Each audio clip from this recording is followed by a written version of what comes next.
Հայը Սիմոն Վրացյան, ծննդավայրը Նոր Նախիջևան, պաշտոնը Հայաստանի առաջին հանրապետության վարչապետ, պատգամը կմաղթեմ, որ աշխարհի բոլոր անկյունները ցրված հայությունը ամփոփվի մեր հայրենի հողերուն վրա, դառնա մեկ սիրտ ու մեկ հոգի եւ շենացնե Հայաստանը։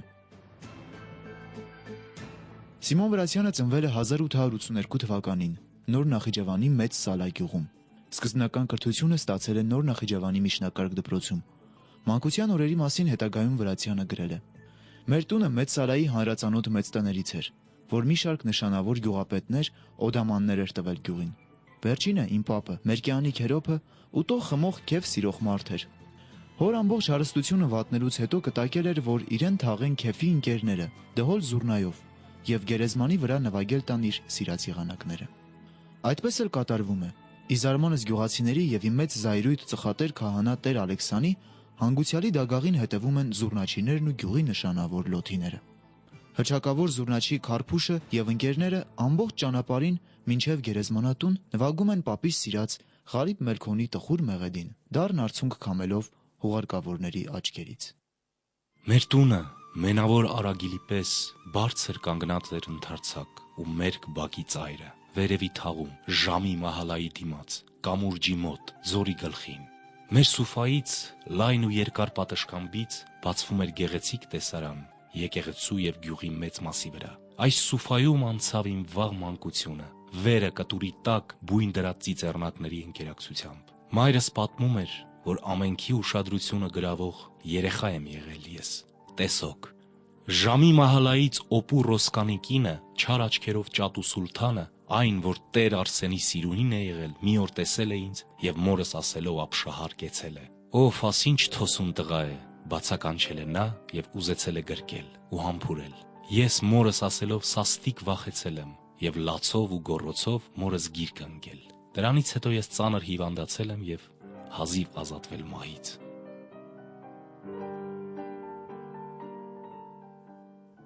Սիմոն Վրացյանի ծնողները ապրելով Ռուսաստանում միշտ էլ կարևորել են իրենց զավակների հայեցի դաստիարակությունը։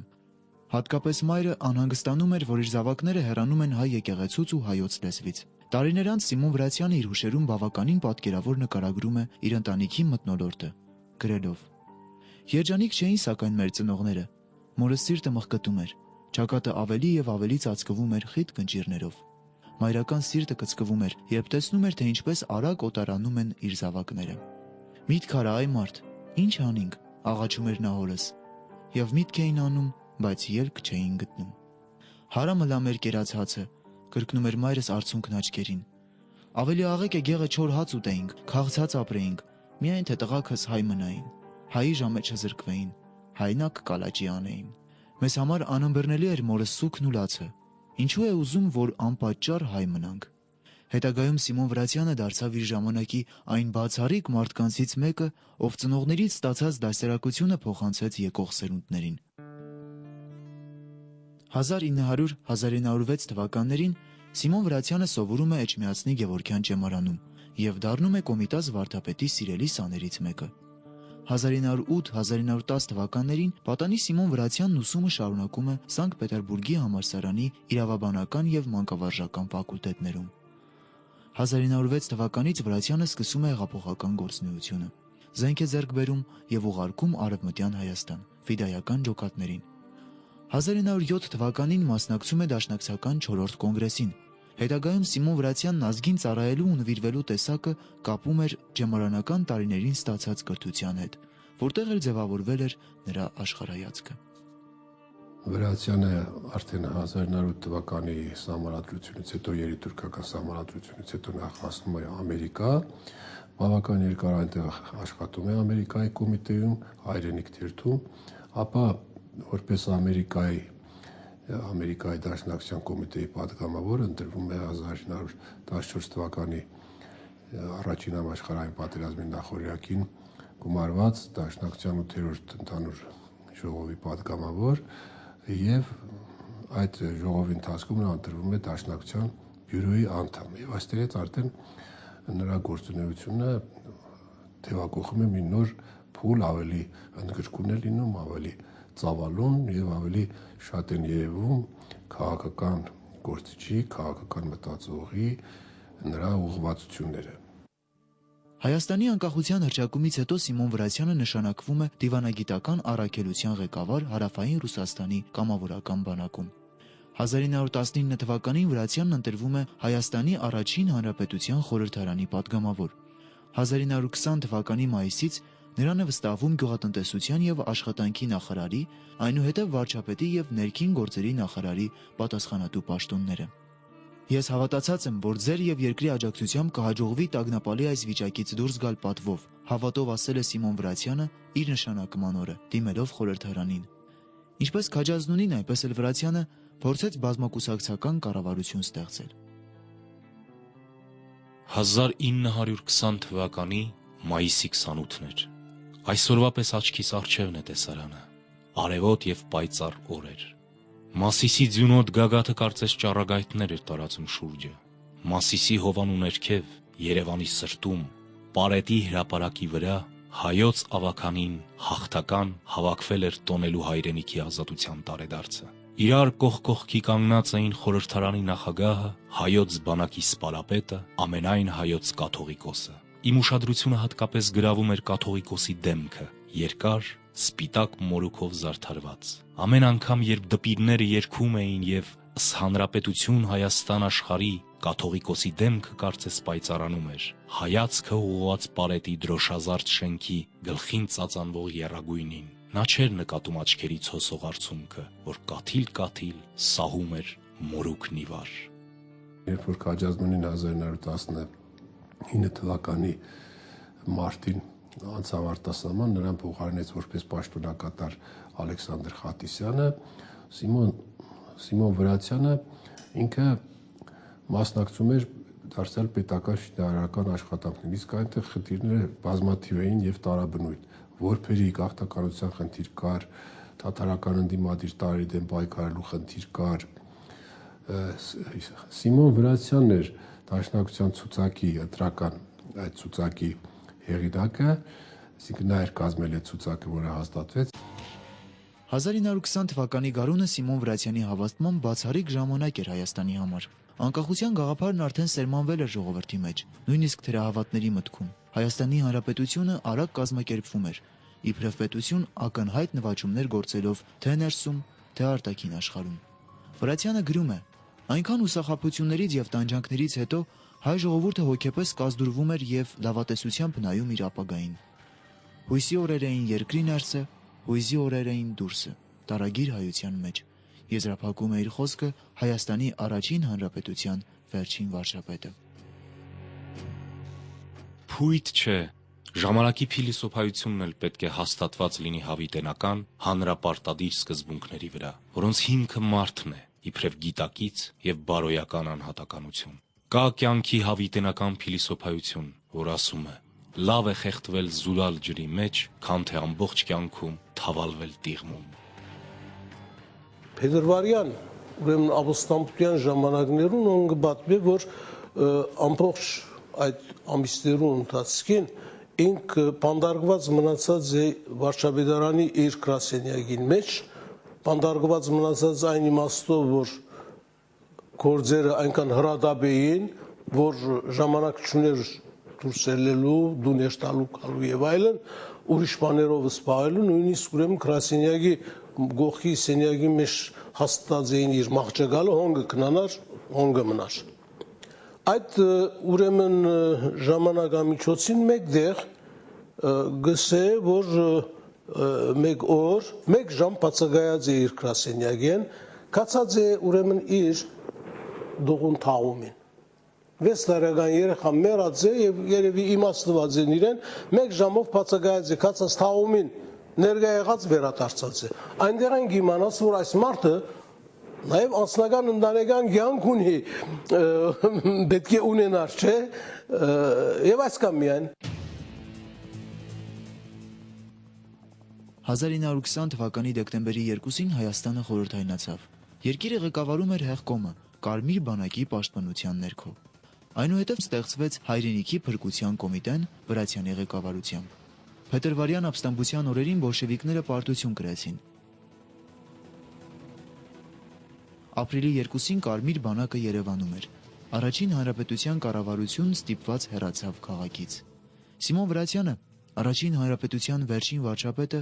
ով պաշտոնավարեց ընդամենը 8 օր, այդ չարաբաստիկ օրերի մասին հետագայում պատմել է. Վերջին փամփուշտը պարպելով Հայաստանի մարտիկները, կառավարությունն ու պաշտպանությունը, բոլոր նրանք, ովքեր մերժեցին ենթարկվել ստրկության անարգ լծին, հաշտվելով հայրենիքի անկախության կորստի հետ, հուլիսի 10-ին ճեղքեցին կամուրջներ չհանդուրժող կատաղի Արաքսն ու անցան Պարսկաստան, տանելով իրենց հետ անկախ Հայաստանի դրոշը, շարունակելու համար գաղափարական պայքարը հայրենիքի ազատության համար։ Եզրափակում է իր խոսքը Սիմոն Վրացյանը։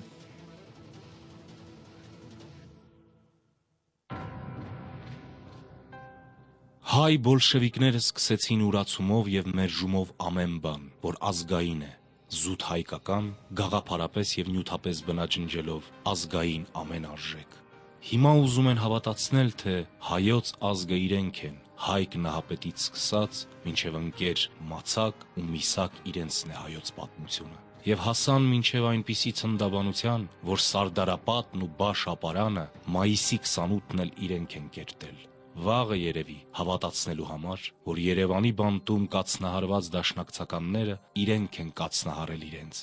Եվ անշուշտ հավատացողներն էլ կգտնվեն, այս զարմանալի դարում ամեն բան հնարավոր է եւ ներելի։ Նա իսկապես բավական ակնառու դեր է ունեցել Հայաստանի առաջին հանրապետության շինարարության գործում եւ փաստորեն անմնացորդ նվիրվել է Հայաստանի ազատագրման, հայ ժողովրդի ազատագրման դատին, ի վերջո հայապահպանման բուռն գործունեություն է ծավալել Սփյուռքում եւ վերջապես հանդիսանում է հայ քաղաքական մտքի գրողը։ 1921 թվականին Սիմոն Վրացյանն ապրում էր Ֆրանսիայում, Ամերիկայում, այնուհետև տեղափոխվում է Լիբանան, ուր շարունակում է իր քաղաքական գործունեությունը։ 1945 թվականին Վրացյանը, որպես հայկական ազգային կոմիտեի նախագահ, վերջնագիր է ներկայացնում Սան Ֆրանցիսկոյում ՄԱԿ-ի հիմնադիր հանձնաժողովի կազմակերպիչ պետություններին, նրանց ուշադրությունը հրավիրելով հայ ժողովրդի հանդեպ թույլ տրված պատմական անարդարության վրա։ Հասկանալի է ու բնական, որ թղթե շերեփներով հարիսա չկարողանալով ստանալ, Խրիմյանի հաջորդները ձեռք առին երկաթե շերեփներ եւ հայոց լեռներում որոտած հայ հեղափոխականի Մոսինը։ Լսեցին խելագարված երգչի մեղայականը, հայ ժողովուրդ, քո միակ փրկությունը քո հավաքական ուժի մեջ է։ Մեր նախնիքը ազգի համար իրենց կյանքը զոհեցին։ Զոհենք եւ մենք, սովորենք զոհելու եւ զոհվելու։ Հին հույն իմաստասերն ասել է. ամեն բան հոսում է, կյանքն էլ է հոսում, աշխարհը եւս հոսում է։ Հոսում է որոշ տրամաբանությամբ, համաչափության մեջ, անվարան, վայ նրան, ով ականջ չունի լսելու կյանքի համանվագը։ 1951-ից մինչև 1969 թվականը, այսինքն մինչև կյանքի վերջին օրը, Սիմոն Վրացյանն աշխատեց Բեյրութում, որպես համազգայինի նշան Պալանջյան ճեմարանի տնօրեն։ Սփյուռքահայ գրող Մուշեղ Իշխանը, ով եղել է Վրացյանի աշակերտը եւ երկար տարիներ ճեմարանում աշխատել է նրա հետ, իմ ուսուցիչներս հուշագրության մեջ գրում է. Վրացյանը սիրում էր ներկա գտնվել ուսուցչական բոլոր ժողովներին, սիրում էր մասնավորապես մանկապարտեզի եւ նախակրթարանի փոքրիկներին եւ հաճախ էր քայլերն ուղում դեպի մանուկների բաժինը։ Փոքրիկներից շատերը նույնիսկ չգիտեին, որ եկողը տնօրենն է եւ նրան շփոթում էին հյուրի հետ։ Մի օր ճեմարանի մեծանուն տնօրենը մոտենում է փոքրիկներից մեկին, ով ըստ երևույթին պատժված էր դասարանի դռան առջև։ Ինչու պատժած է քեզ օրիորդը, հարց կուտա Վրացյանը մեղմությամբ։ Փոքրիկը զարմանքով նայում է, մի պահ լռում, ապա պատասխանում. Ատքու գործը չէ, դու ՊՏՏ եւ գնա։ Մի ուրիշ անգամ էլ, երբ առավոտյան ժամը 10-ի կողմերը Վրացյանը մտնում է ճեմարանի մանկապարտեզ, փոքրիկներից մեկը դիմավորելով նրան ասում է. Շատ ուշացար, օրիորդը պիտի պատժե քեզ։ Վրացյանի համար չափազանց հաճելի էին ճեմարանի մանուկների այսօրինակ համարձակությունները, եւ ինքը դրանք սիրում էր պատմել, ավելացնելով. Ես ինչ տնօրեն եմ, որ պստիկներն ալ գիտեն, թե ես շրջող հյուր եմ։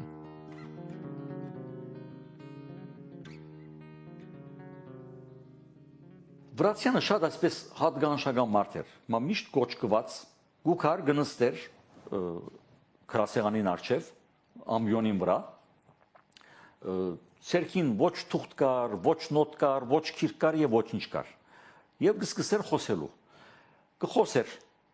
ուրեմն իր նյութը կպատմեր թիվով, թվականներով, մանրամասն անուններով, առանց որևէ բան մոռնալու, առանց գմգմալու, առանց որևէ փնտրդուք քնելու։ Գանունավոր նախատեսություններով լրիվ եւ որ բահը գվերջանար իր տասախոսությունն վերջացած կլար։ Հայրենիքի մարտիկը Սիմոն Վրացյանը, ինչպես իր նախորդները, սերունդներին թողեց գրական պատմական հսկայածավալ ժառանգություն։ Արժեքավոր նյութեր են պարունակում նրա Հայաստանի Հանրապետություն մենագրությունը, կյանքի ուղիներով 6 հատորյակը եւ մի շարք գրքեր նվիրված հայ աղափողական դաշնակցության պատմությանը։ Գրքերից մեկում Սիմոն Վրացյանը հիշում է. ընկերներից մեկը պատմեց Հայաստանի Հանրապետության վերջին դեպքերի փետրվարյան ապստամբության մեջ իմ ունեցած դերի մասին։ Մարդը, ում պատմում էր այդ ամենը, լսում էր զարմանքից լայն բացած աչքերով։ Եվ այդ բոլորից հետո դուք չէիք հուսահատվել եւ շարունակում էիք հավատալ, թե ձեր իդեալին պիտի հասնիք, հարցրեց նա շվարումով։ Վրացյանը պատասխանել է. այո, շարունակում եմ հավատալ։ Ինչու պիտի չհավատամ։ Ես չհասնեմ, ինձանից հետո եկողները կհասնեն իմ իդեալին։ Կյանքը պայքար է, բարեկամ, եւ վայ պայքարի դաշտը լքողին։ Նա անպատճառ կտրորվի կյանքի անիվների տակ։ Իրոք որ մարգարեական խոսքեր։ Վրացյանի, Քաջազնունու, Աղբալյանի ու Շանթի պայքարը շարունակեցին հաջորդ սերունդները, ովքեր հասան այդ վեհ իդեալին, որի անունն էր անկախ Հայաստանի Հանրապետություն։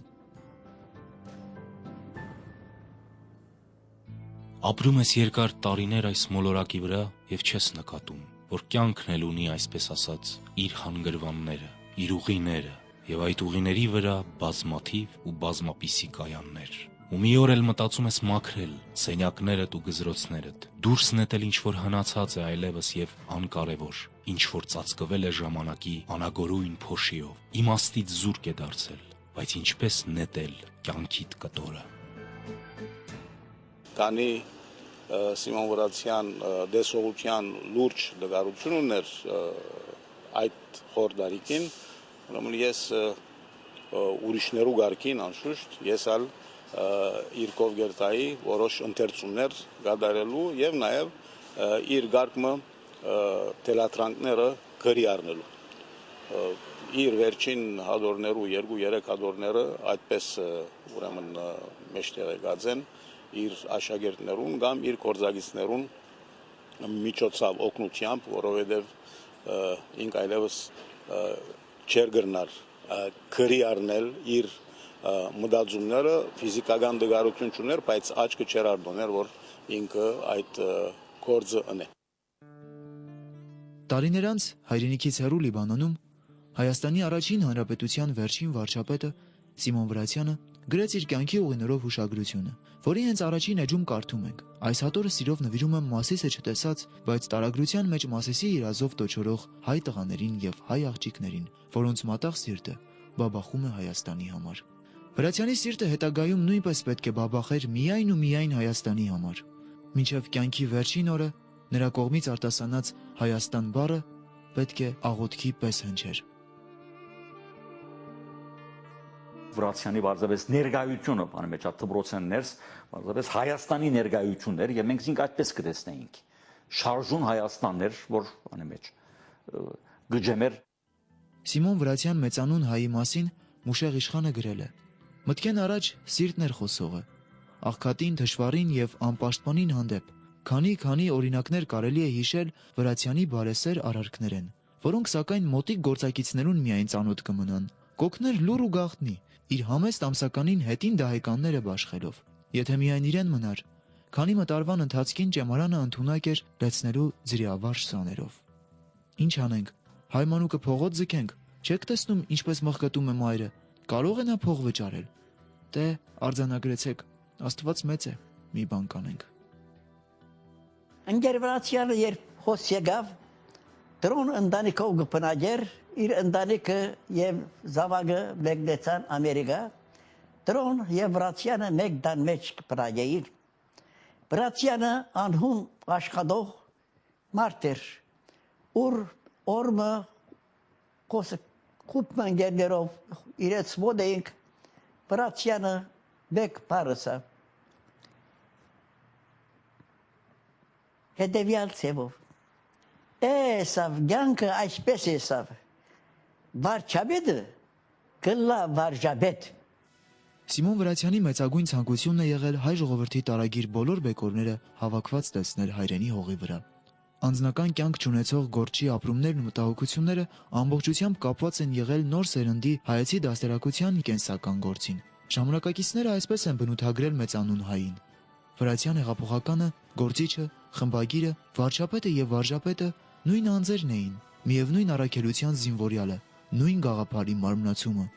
ազգ եւ հայրենիք, հայրենիք եւ դպրություն, հայոց անցյալ եւ ապագա։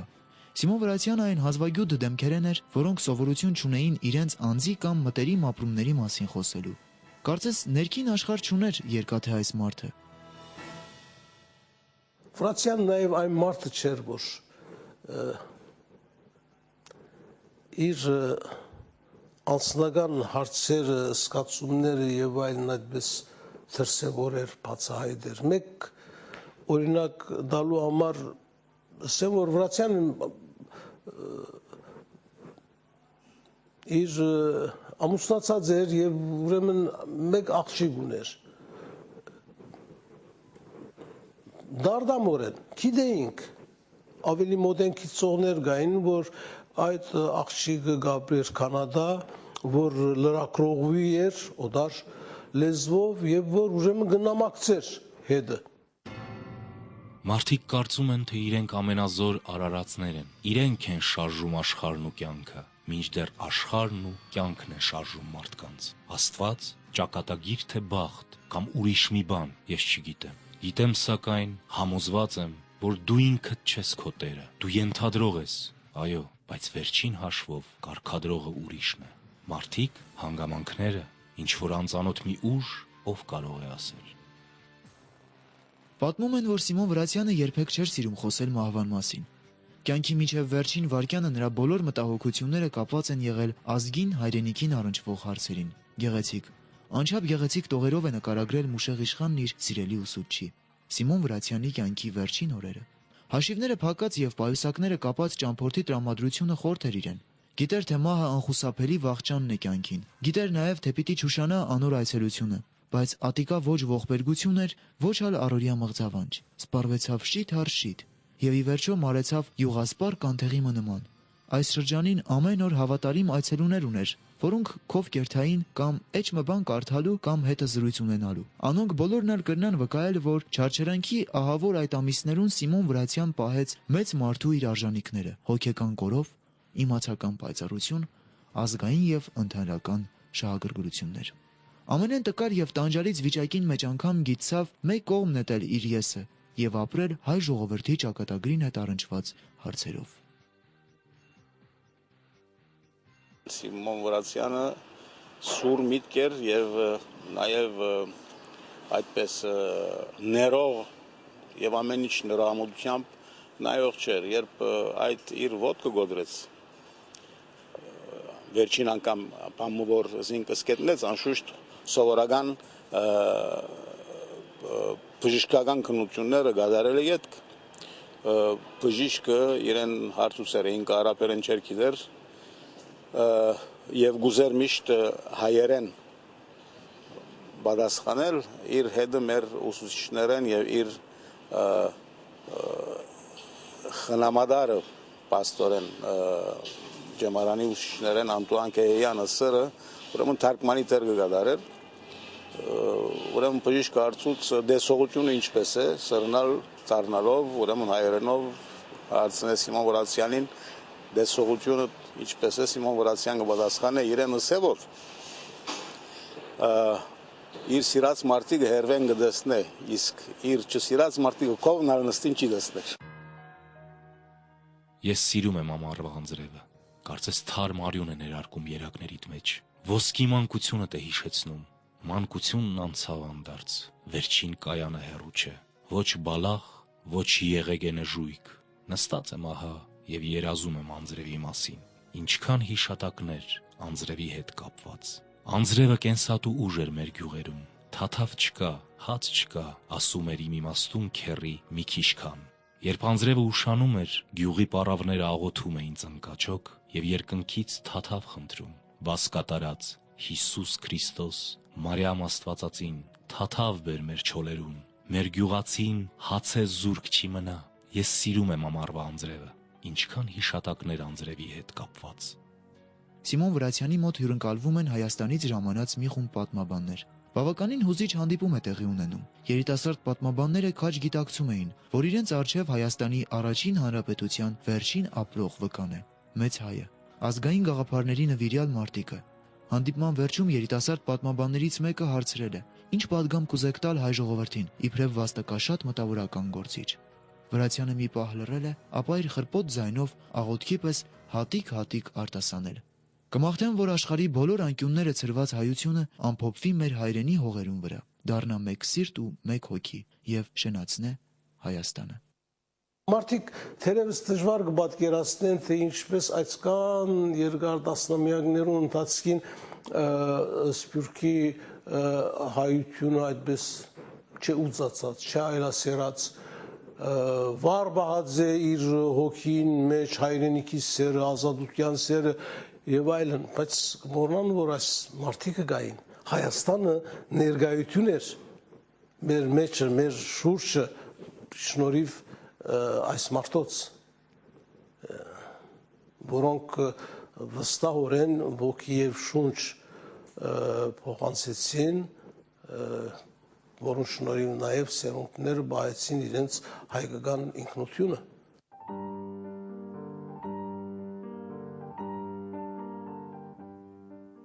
Սիմոն Վրացյանի մահով հայության կյանքից հեռացավ ոչ միայն անձնվեր ազգային գործիչ, քաղաքական ու պետական փայլուն դեմք եւ շնորհալի գրող, այլև զորեղ անհատականության տեր շատ ինքնատիպ մի մարդ, ում հոգին անխոցելի էր թաքուն գանձերով, գանձեր, որոնք իր ազգինն էին, իր ժողովրդինը, իր կուսակցությանը, իր ճամարանինն ու յուրաքանչյուր հայինը, գանձեր, որոնց շնորհիվ նաեւ մի գեղեցիկ օր պետք է դրվեին այսօրվա Հայաստանի հիմքերը։